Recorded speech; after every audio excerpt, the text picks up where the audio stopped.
Keren ya, kayaknya ini lebih besar daripada yang biasanya saya gunakan teman-teman. Kayaknya kemarin saya nggak pakai yang ini. Keren ya.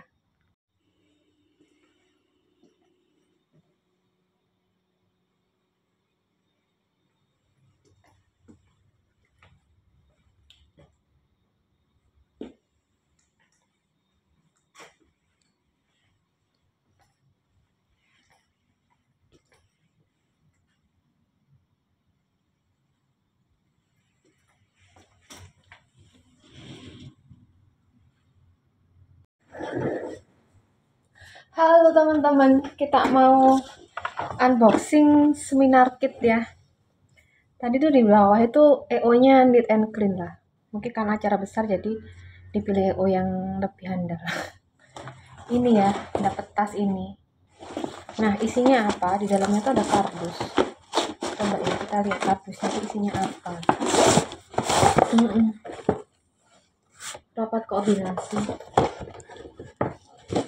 Saya baru pertama teman-teman ikut rapat koordinasi. Biasanya acara-acara ini didatangi oleh bos-bos. Isinya adalah note dan tumbler. Udah.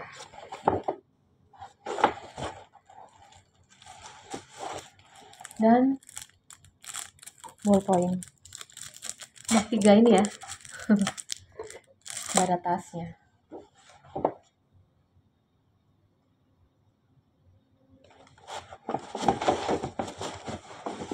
Nah, udah gitu doang. Ini baru sekali nih dapat tumbler.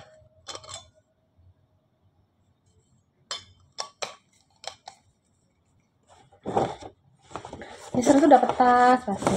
Tapi kalau ini kok dapatnya tumbler ya? Apa ini paketannya itu kali ya. Tapi kemasannya itu yang bagus. Kemasukin aja. Nah, kalau mau dikempesin nanti. Aduh, aku juga lupa juga nggak bawa buku ya. Ini notis.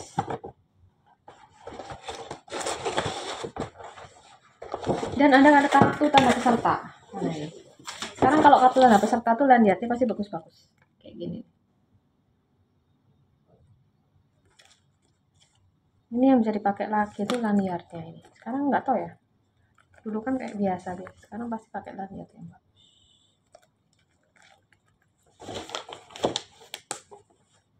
Apa dikasih bapak aja? Kasih bapak aja ya.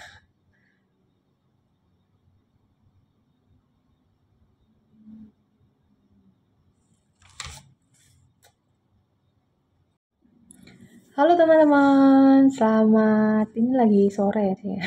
Saya nunggu mau makan malam, tapi nunggulah bentar lagi ya. Jadi saat ini saya mau cerita-cerita seputar bagaimana cara pengambilan ijazah di UM ya, Universitas Negeri Malang untuk jenjang S3. Jadi sekilas saya mau flashback, saya tuh kuliah 2019. Tahun 2021 tuh saya udah bikin penelitian dan tahun 2022 itu udah selesai penelitiannya. Tapi nggak bisa ujian terkendala karena saya belum lulus, kalau belum punya jurnal Scopus yang di-accept gitu. Nah, tahun 2022 itu jurnal Scopus saya itu terindikasi predator gitu. Jadi linknya itu terduplikasi gitulah. Makanya diragukan. Jadi walaupun sudah publish, kita bisa searching di Google Scholar juga keluar, tapi dia tidak terdaftar di Scopus ID. Jadi seperti jurnal biasa gitu, bukan jurnal Scopus. Akhirnya saya nggak bisa ujian. Nah, itu jurnal saya kedua. Jurnal saya pertama tuh reject, jurnal kedua tuh predator, sampai ke jurnal 3, 4. Nah, tahun 2023 itu ada keajaiban. Jadi dosen pembimbing saya atau promotor itu kan nggak mengizinkan saya ujian ya. Terus terjadi, padahal beliau itu adalah seorang dekan gitu, tapi nggak mengizinkan, suruh saya sabar-sabar dulu gitu. Saya terus nyoba sih Scopus tapi belum bisa gitu. Nah, tahun 2023 itu ada pergantian pimpinan. Jadi korprodi itu diganti dan dekan itu diganti. Nah, itu akhirnya korprodi saya yang senior kayaknya tuh menggunakan powernya gitu loh untuk bisa memberikan dispensasi. Nah, salah satunya kepada saya gitu. Akhirnya saya itu diizinkan ujian karena ada jurnalnya sudah publish walaupun jurnalnya itu terindeks apa ya, tercurigai bahwa dia tuh predator gitu.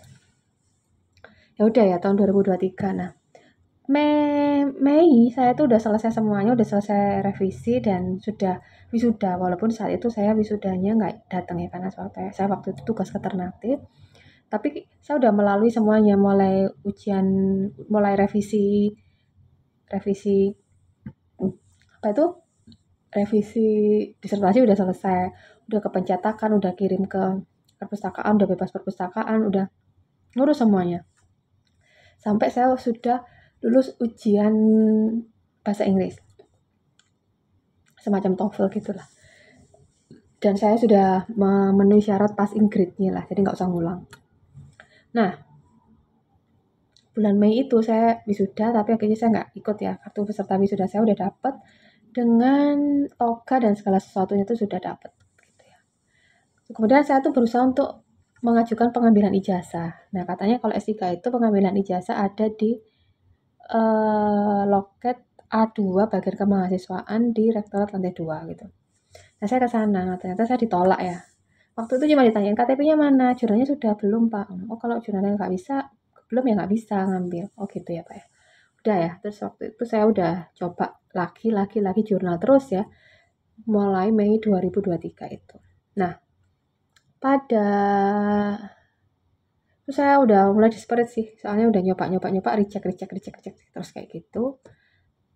Udah almost desperate lah, itu udah 4 tahun kan ya. Nah, tahun 2024 ini, bulan apa ya, sekitaran bulan April Mei. Nah, jurnal saya itu saya coba lagi ke sebuah jurnal gitu ya.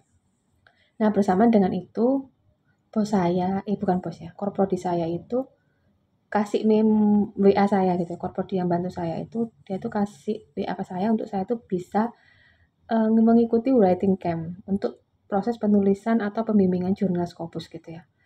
Nah, saya akhirnya ikut aja lah ya, ikut aja sambil saya juga melanjutkan jurnal saya. Nah, ternyata pada bulan Juni, jurnal saya itu satu ya, dia tuh tidak disarankan untuk di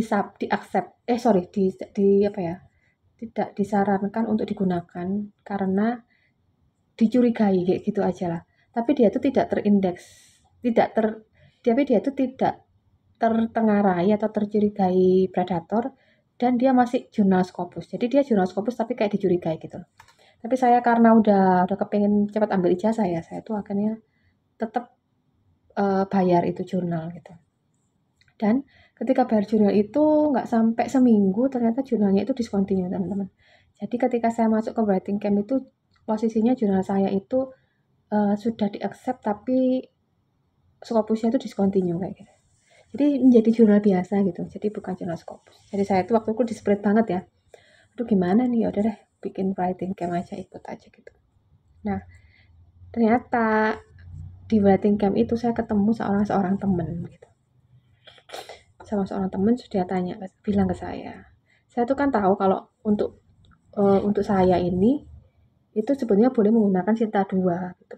Bukan jurnal luar negeri lah ya, jurnal Indonesia aja boleh. Tapi waktu itu mepet sekali. Jadi itu bulan Juni, itu terakhir Juli gitu. Jadi waktu itu cuma 2 bulanan. Waktu itu saya juga ngerasa gimana ya, aduh coba Sinta nggak ya gitu. Tapi dari promotor saya itu kurang mendukung, dia bilang di UM juga sulit, dia bilang gitu. Dan dia nggak ngasih tahu saya, mungkin dia juga nggak tahu ya. Nah pada saat itu saya ketemu sama teman saya, seorang kakak itu ya. Dia bilang ke saya, kak nggak coba Sinta, bilang gitu. Ya pengen sih nyoba sih, udah coba aja kak, saya bantuin, dia bilang gitu. Dia tuh bantuin dengan memberikan sebuah alamat jurnal gitu ya. Akhirnya saya submit ke jurnal itu dan lain sebagainya. Nah, dalam perjalanannya itu si promotor saya tuh WA ke saya.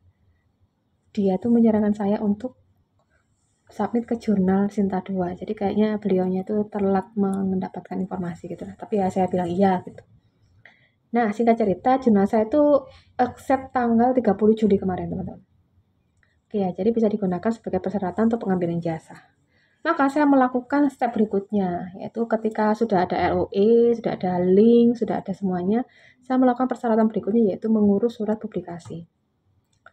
Kemudian saya urus ya surat publikasi, hari Jumat saya naikkan sampai Selasa belum turun suratnya itu. Ternyata mereka itu send ke email student UM gitu loh. Nah, saya kan udah nggak punya ya. Akhirnya saya minta untuk dikirim ke email pribadi saya pakai Gmail gitu kan. Ya udah, oke, akhirnya keterima gitu. Saya terima surat publikasinya itu. Sampai hari Rebo kemarin, saya tuh jadi Selasa tuh saya terima suratnya, hari Rebo saya pergi ke rektorat dengan membawa kelengkapan persyaratan pengambilan ijazah, yaitu surat publikasi, jurnal, dan kartu wisuda. Itu semuanya saya sudah dapat. Saya pergilah ke tempat di mana 1 tahun yang lalu saya ke situ. Dan teman-teman, ternyata terjadi lagi perubahan peraturan gitu ya. Jadi ketika saya tuh kasih persyaratan saya, si petugasnya bilang, "Kakaknya udah ngajukan permohonan ke WR1?" "Belum," saya bilang gitu ya.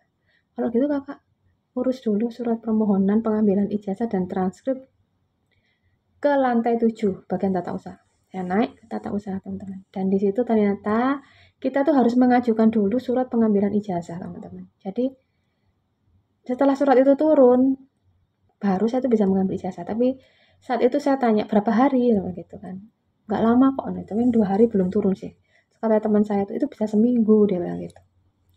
Jadi teman-teman, di UM itu pengamanannya itu berlapis-lapis ya. Memang itu tuh nggak ada hubungannya sama uang sih, maksudnya ngurus surat apa tuh memang nggak bayar ya, cuman dia tuh pengamanannya itu berlapis. Saya tuh apakah memang itu antisipasi atau UM pernah apa istilahnya itu kebobolan atau apa, saya nggak tahu ya. Tapi pengamanannya itu sangat-sangat ketat gitu. Dan akhirnya saat itu saya mendapatkan surat atau belangko penerimaan berkas dan kode untuk pengambilan surat gitu.